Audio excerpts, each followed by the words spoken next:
The Shroud of Turin. This is probably the most studied artifact in human history. It's a 14-foot linen cloth with a full-body image of a crucified man on it, front and back, head to head, like someone laid on it and left a photograph. Except, here's the problem. This image shouldn't exist. First off, it's a photographic negative. Nobody even knew what a negative was until the 1800s when photography was invented. But this cloth is way older than that. When you look at it normally, it's hard to see details. But when you take a photo and reverse it suddenly, you see a perfect three-dimensional image of a man who was crucified, exactly like Jesus. Scientists in 1978 did this massive study called STURP, spent years analyzing every inch of this thing. Guess what they found? No paint, no dye, no pigment, nothing. The image isn't made of anything that's on the cloth. It's somehow burned into the fibers themselves at a microscopic level. Only the very top surface of each fiber is discolored. We're talking width of a single cell. And get this, the blood stains are real blood, type AB, same blood type found in multiple Eucharistic miracles. The blood soaked into the cloth like blood does, but the image didn't. The image somehow formed without any substance. It's like a scorch mark, but not from heat, because heat would burn through the fiber. This is just surface level. In 1988, they did carbon dating, said it was from the 1300s. Case closed, right? Nope. Turns out they tested a patch that was added later to repair fire damage. The actual cloth tested way older in other studies. But even if it is medieval, nobody in the 1300s could create a photographic negative. The fire that doesn't burn. Okay, so every single year on Orthodox Easter, something absolutely wild happens in Jerusalem, the Church of the Holy Sepulchre, right where they say Jesus was buried. And here's the thing, fire just appears, like literally appears out of nowhere.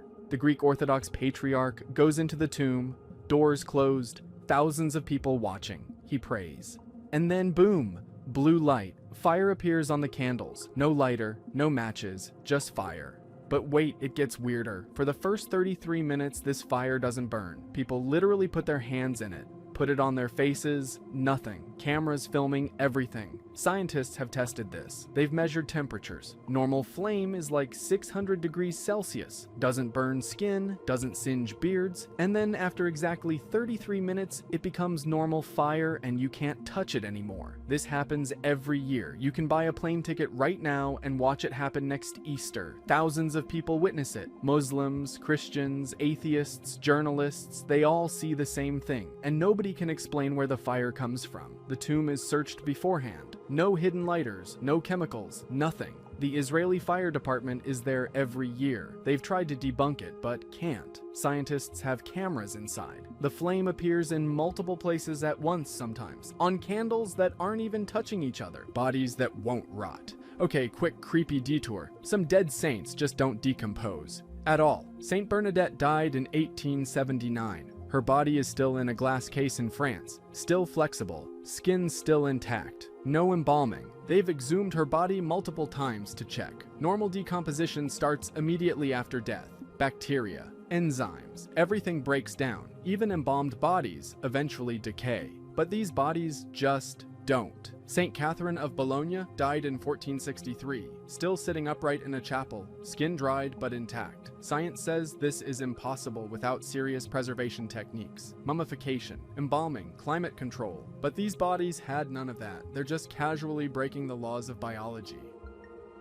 Bleeding hosts with lab reports. In Buenos Aires, 1996, someone leaves a communion wafer in water. Standard procedure if it falls on the ground. A week later, the priest checks on it and the wafer is bleeding. Actual blood. He freaks out and calls the bishop. They get a doctor involved. The doctor takes a sample and sends it to a lab without telling them what it is. The lab reports back, this is human cardiac tissue, living cardiac muscle from the left ventricle. There's also white blood cells, which means this tissue was alive when it was extracted. The DNA tests show blood type AB. Same as the Shroud of Turin, by the way. Same as most Eucharistic miracles, actually. This has happened multiple times across different countries. Lanciano, Italy in the 700s. The blood turned into visible flesh during Mass. Scientists tested it in the 1970s. Human cardiac tissue.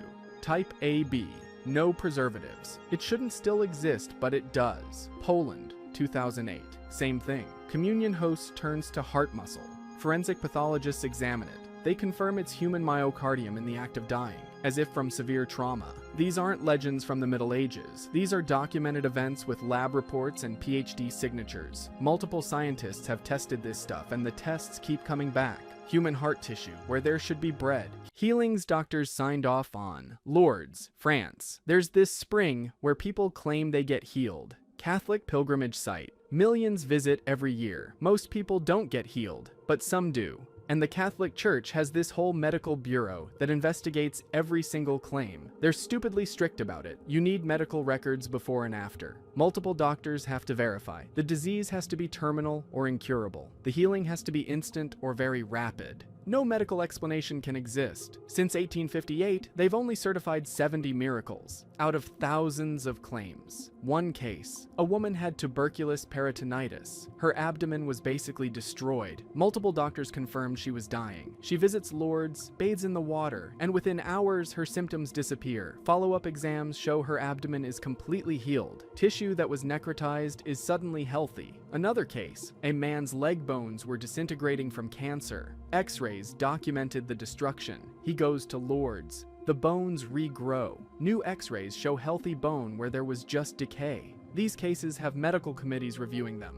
Skeptical doctors who try to find natural explanations, and they certify these as medically impossible. God apparently heals people, but now we have MRIs and CT scans proving it. People see the same heaven. So there's this cardiologist, Dr. Pim van Lommel. He studied over 300 cardiac arrest patients in Dutch hospitals. During cardiac arrest, your brain shuts down. No oxygen, no electrical activity, you're clinically dead. But some of these patients reported detailed experiences while they were dead. They saw lights, they felt peace, they met deceased relatives, they encountered a figure they identified as Jesus or God. Van Lommel documented everything. Here's what's weird. The experiences are consistent across cultures. Patients who had no religious background reported the same things as devout believers. They described the same light, the same overwhelming love, the same life review. Some reported accurate details about their resuscitation that they couldn't have known while unconscious. One guy described the doctors working on him, what they said, where they stood. He was dead at the time. No brain activity. Another study tracked over 2,000 cases. Same patterns. People describe heaven matching biblical descriptions even when they've never read the Bible. The tunnel of light, the presence of God, the choice to return or stay. Materialist explanations don't work because these experiences happen when the brain can't function. No oxygen, no experience. That's the rule. Except apparently not. People die, meet Jesus, and come back with stories that match across continents and centuries. The Star of Bethlehem. The Star of Bethlehem. Astronomers got curious and started running the numbers backward. They mapped planetary positions going back 2,000 years, and they found something. In 3-2 BC, Jupiter and Venus had a triple conjunction. That means they passed super close to each other 3 times. From Jerusalem, this would have looked like one incredibly bright star appearing, disappearing, and reappearing. Jupiter was the king planet in ancient astronomy. Venus was the mother planet. A conjunction of these two would have signaled the birth of a king to anyone watching the sky. The Magi were likely Persian astronomers who understood this. They saw the conjunction, knew what it meant, and traveled west. NASA scientists confirmed the math. The alignment happened exactly when Matthew's Gospel says the Magi arrived. The cosmos literally announced the birth of Christ to anyone paying attention to the sky. 300 prophecies. Jesus fulfilled over 300 Old Testament prophecies. These were written between 400 and 1,400 years before he was born. Born in Bethlehem, Micah 5:2, written 700 BC. From the line of David, multiple prophecies. Betrayed for 30 pieces of silver, Zechariah 11:12. Crucified, Psalm 22 describes crucifixion before crucifixion was invented. Soldiers gambled for his clothes, Psalm 22:18. Buried in a rich man's tomb, Isaiah 53:9. Rose on the 3rd day, multiple prophecies. Mathematicians calculated the odds of one person fulfilling just 48 of these prophecies by chance. The number is 1 in 10 to the 157th power. That's more than the number of atoms in the entire universe. For all 300 prophecies, the odds become incomprehensible. Micah predicted Bethlehem specifically, and Bethlehem was a tiny village. Isaiah described the suffering servant 700 years before crucifixion existed as a Roman execution method. Daniel predicted the exact timing of the Messiah's arrival and death. Daniel 9, the 70 weeks prophecy. Jewish scholars can't explain these away. Either God wrote history in advance, or this is the biggest statistical fluke in infinity. Weeping icons. Orthodox churches have these icons. Paintings of Jesus, Mary, and the saints. Sometimes these icons start producing liquid, not water, myrrh, fragrant oil used in ancient anointing rituals. The oil just appears on the surface of the painting. No source. Scientists have tested these icons. They X-ray them. No reservoirs, no tubes, no mechanical explanation. Chemical analysis confirms the substance is real myrrh. One icon in Hawaii produces so much myrrh that they have to wipe it down daily. They've collected gallons of it over the years. Pilgrims come to witness it. The phenomenon happens across different countries and different icons. There's no pattern. Some icons weep for years, others stop. A statue in Civitavecchia, Italy wept blood in the 1990s. DNA tests showed the blood was male, type O. The statue depicted the Virgin Mary, objects producing substances out of nowhere.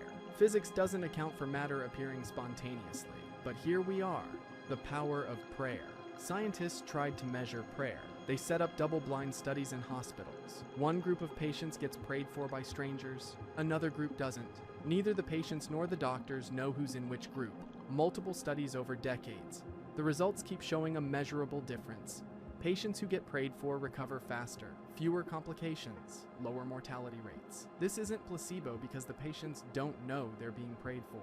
Duke University Medical Center ran one of the largest studies, over 700 cardiac patients. The ones who received intercessory prayer had significantly better outcomes. Skeptics hate these studies. They try to replicate them and sometimes get null results. But enough studies show positive effects that it's become a legitimate area of research. Science accidentally started measuring whether God responds to prayer. And the data suggests maybe he does. The correlation isn't perfect, but it's there. Enough that some hospitals now offer prayer as complementary care. Reality apparently responds to people talking to God.